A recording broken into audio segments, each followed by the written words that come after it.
in 2021. I remember that was my first recruitment process.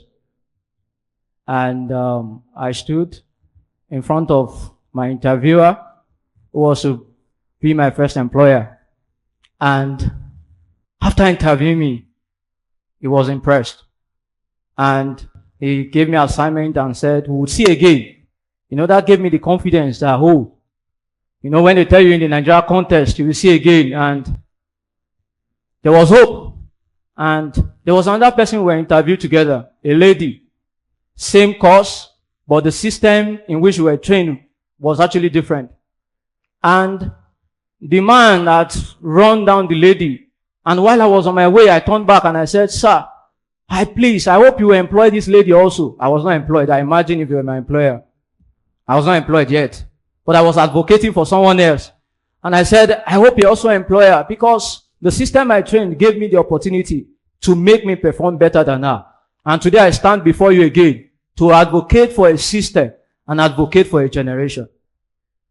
You know, many years ago, when medicine, when surgery started, it didn't start with anesthesia.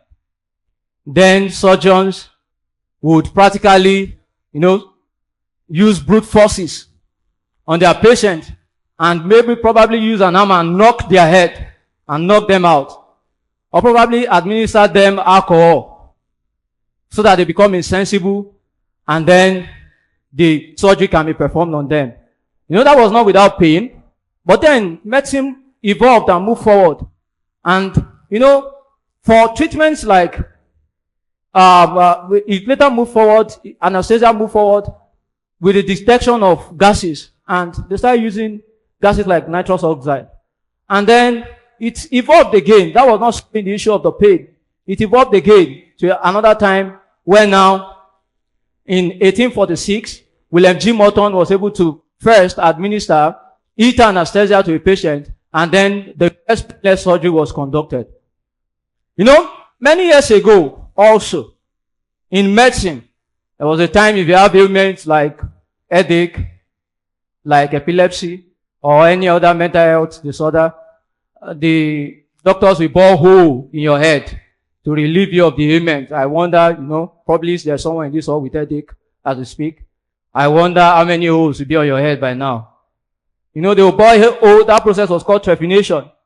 And medicine began to evolve. Today, we no longer bore holes on the head of patients to cure them. Medicine has evolved. And medicine keeps evolving. I was trained as a microbiologist. And this is a course where we learn that the most powerful things are caused by the things that we do not see.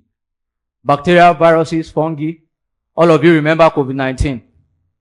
Right? Where nations of the world, powerful nations of the world were forced on lockdown. Presidents ran into hiding. And people could not come out. They were not free because of COVID-19. Did you see COVID-19? No. But then COVID-19 changed, caused a global change, and changed the landscape and the way things were done. Because of my training as a microbiologist. And then I stepped into medicine. I began to see something similar. You know, when I came into medicine, my idea of the kind of doctor I was going to be was certain. I was sure. My plan was simple. Study hard, know the answers, pass exam, basically survive anatomy. But then, I was wrong. Because the systems were changing. I began to see something familiar with what I used to understand. That some invisible shifts were happening in medicine. And this change, it's not because doctors are not intelligent, but because the training that we are being made to pass through today may not reflect the kind of healthcare system we will work in the future. And the problem is not where doctors are being trained. This is not a geographical problem. The problem is how fast the world in which they are being trained keeps changing in line with the change that is happening with their training. You know, in the industry, for those who are familiar, currently we are in Industry 4.0 revolution. And then the healthcare system is also part of that revolution. And we call it Healthcare 4.0. And what is it all about? We talk about AI in medicine, where you have AI diagnostics, radiology imaging assistance. You talk about the Internet of Things, where you talk about smart watches that, detects and pick oxygen level, heart rate, real-time communicating to healthcare providers. You talk about the big data in AI, disease prediction model that can predict diseases and pandemic years before they happen.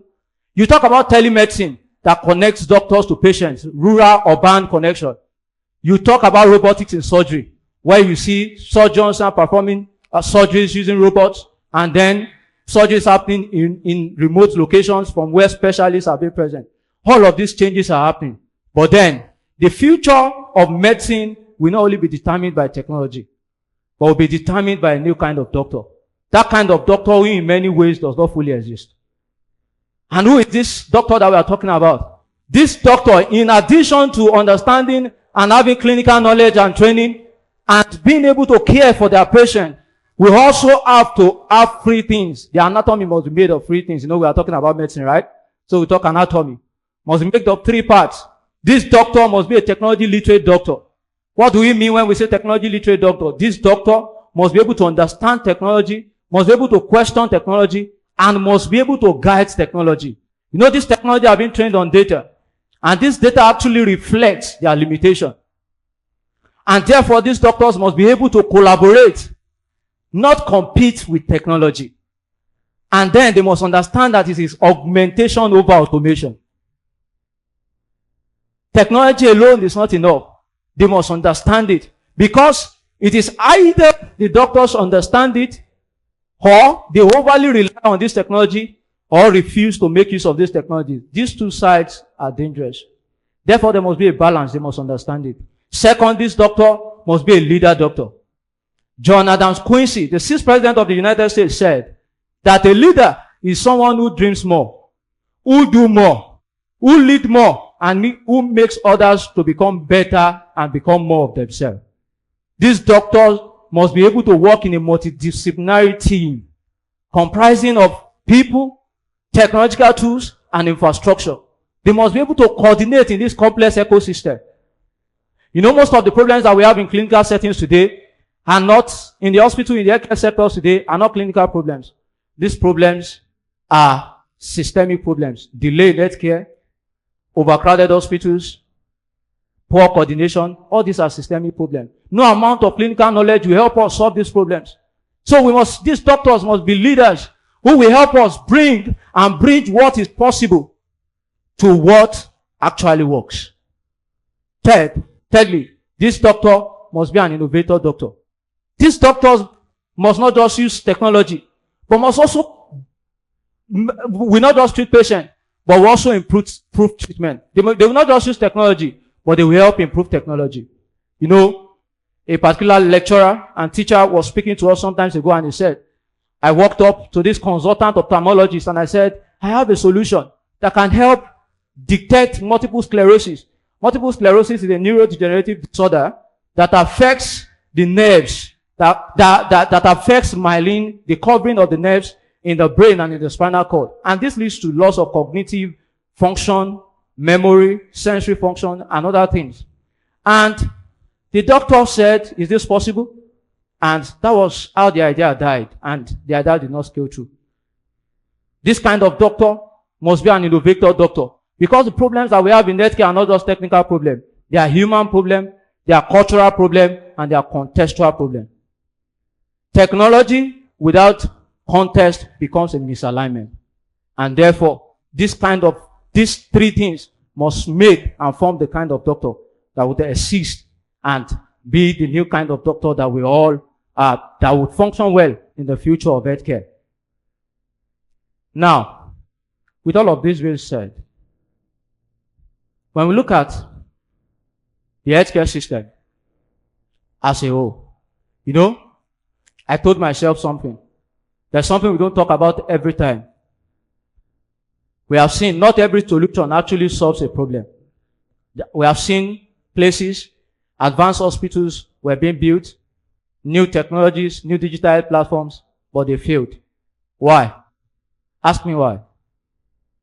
They failed because the people who were supposed to use this technology failed to prepare.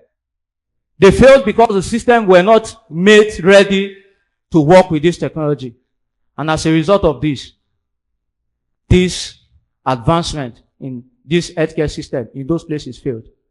And then I told myself, I said, I'll begin to prepare myself, not perfectly, not completely, but intentionally.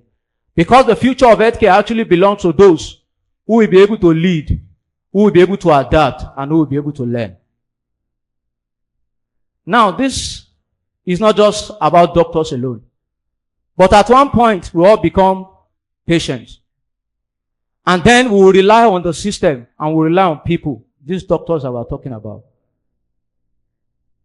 And then it will be remained and will be left with the kind of investment that we have put into this system that will eventually rely on poor. And this will be based on investment we put into training this new kind of doctors, and then the investment we put into them, and then the kind of policies that we introduce to support development of this kind of doctors. Now, I want you to join me, not as a picture, but join our hands together and say that we will support the system. Let's say together, we will support the system that will build this new kind of doctors that will function in the future of healthcare. Thank you.